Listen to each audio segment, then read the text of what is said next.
สวัสดีเพื่อนๆนะครับเรียนภาษามงเพื่อนสอนเพื่อน EP ที่1ครับตอนนี้ตอนที่9นะครับก็มาดูอักษรกำกับเสียงหรือว่าวรรณยุกต์นะครับในภาษามงผมจะเรียกว่าอักษรกำกับเสียงนะครับเพราะว่าไม่ได้เขียนเหมือนตัวภาษาไทยเป็นวรรณยุกต์นะครับเป็นอักษรกำกับเสียงนะมาดูว่าในภาษามงกับภาษาไทยนะครับในภาษามงตัวที่ไม่ได้เติมนะครับไม่ได้เติมอักษรกำกับเสียงหรือว่าไม่ได้เติมวรรณยุกต์นะครับมันก็จะเป็นเสียงที่แบบเขียนด้วยภาษาไทยไม่ได้นะครับกำกับแทนภาษาไทยไม่ได้ตัว S ตัวจิโมนะก็จะใกล้เคียงกับเสียงสามัญในภาษาไทยนะหรือว่าเสียงที่ไม่ได้เติมวรรณยุกต์นะครับตัวจินเนี่ยก็คือไม้เอกนะครับจินดูไม้โทนะครับ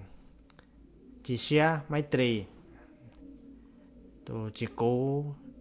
จิตอคือไม้จัตวานะครับจิเน่งก็ไม่สามารถกำกับเสียงได้ด้วยภาษาไทยนะครับเป็นเสียงเอกลักษณ์เฉพาะของมงเลยเน่งนะตัวจิกูกับจิตอสองตัวนี้ตัวจิกูที่ผมใช้มาก็ใช้คำนามคำสรรพนามคำกริยาทั่วไปนะครับก็จะใช้จิกูนะครับจิตอก็จะเป็นเสียงที่ยาวกว่านะครับจะใช้ในคำพวกประมาณว่าคำอุทานคำเรียนเสียงนะประมาณนั้นแล้วก็อะไรสักอย่างจำไม่ได้แล้วนะครับ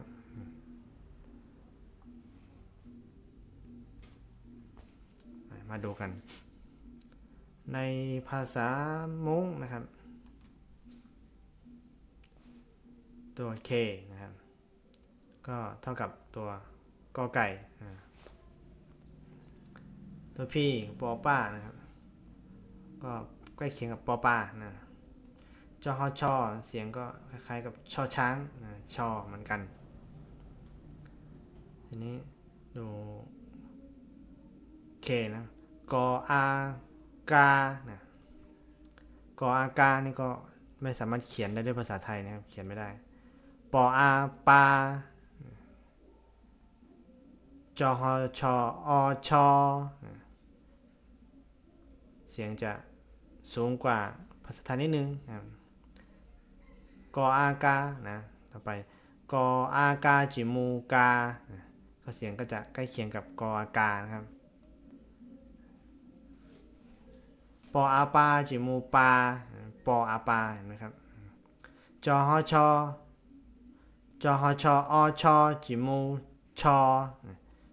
ชออชอนะเสียงใกล้เคียงกันนะครับกอ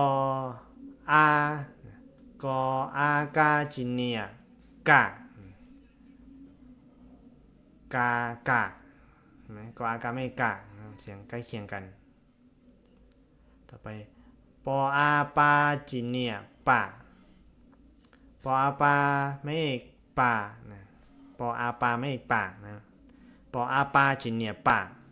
ใกล้เคียงกันจอฮอชออชอจิเนียชอนะซึ่งชอในภาษาไทยก็จะมันจะเขียนไม่ได้นะต้องเป็นชอชอไม่ชอนะซึ่งมันไม่ตรงรูปไม่ตรงเสียงมันมีพยัญชนะกลางพยัญชนะต่ำพยัญชนะสูงนะซึ่งยากกว่าภาษามงเยอะเลยนะครับในภาษามงจะตรงรูปตรงเสียงทุกคำนะครับก็คือตรงเหมือนกากากากากาเลยทุกตัวตรงเสียงหมดเลยนะครับต่อไปกออากาจินดู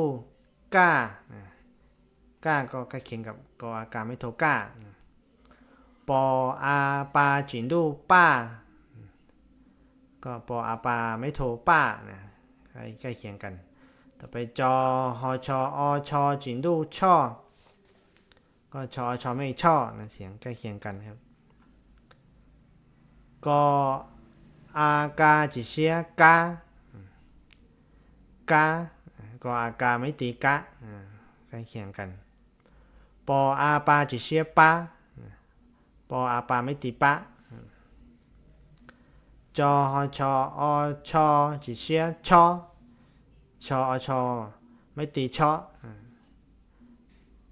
กออากาจิกูกาจิตอกาจิตอก็จะเป็นเสียงที่ยาวกว่านะก็ใกล้เคียงกับไม่จัตวานะครับปออาปาจิกูปาปออาปาจัตวาปาจอฮอชออชอจิกูชอชออชอนะครับเรียกว่าเสียงจัตวานะครับกออากาจิเน่งกาที่ผมว่าเสียงมันไม่ตรงนะครับกาก็ไม่สามารถเขียนได้ด้วยภาษาไทยนะปออาปาจิเน่งป้าจอฮอชออชอจิเน่งจอก็เขียนไม่ได้เหมือนกันนะครับข้อสังเกตนะครับกออาเนี่ยต้องจำไว้ว่าสระจะไม่ใช่สระอานะกออากานะเพราะในภาษามงจะเป็นกออากานะปออาปาจอฮอชออชอกออกอแบบนี้นะครับ